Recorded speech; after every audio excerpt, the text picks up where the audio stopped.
Blackstone Audio presents Warlord, A Life of Churchill at War, 1874 through 1945, by Carlo D'Este.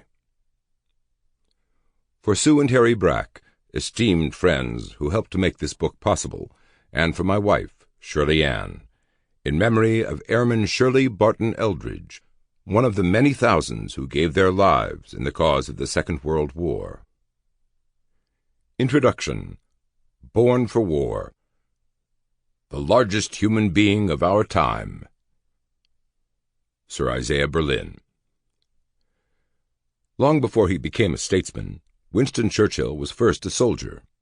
War and soldiering were in his blood, inspiring his earliest fantasies as a child and his greatest adventures as a young man, before in old age he took over their direction as Britain's wartime leader. His fascination with soldiering began in the nursery, where he waged imaginary battles with armies of toy soldiers. His experiences as a young cavalry officer and war correspondent led him to distant and exotic places and exposed him to war in its many aspects, including its gruesome horrors. Even as Prime Minister and one of the world's most powerful men during the Second World War, Churchill never lost his love of soldiering, often lamenting that he had missed his calling by not winning fame as a battlefield warrior. Churchill was one of those rare figures in history, men such as Frederick the Great, Oliver Cromwell, and his own famous ancestor, the Duke of Marlborough, who were born for war, as Napoleon once described himself. These were war leaders who instinctively understood it in all of its aspects, strategic, political, diplomatic, moral, and psychological. Moreover, as one of Churchill's most astute biographers, Sebastian Haffner, has observed, no one will ever understand the phenomenon that was Churchill by regarding him simply as a politician and statesman who was ultimately destined, like Asquith or Lloyd George, Wilson or Roosevelt, to conduct a war. He was a warrior who realized that politics forms a part of the conduct of war.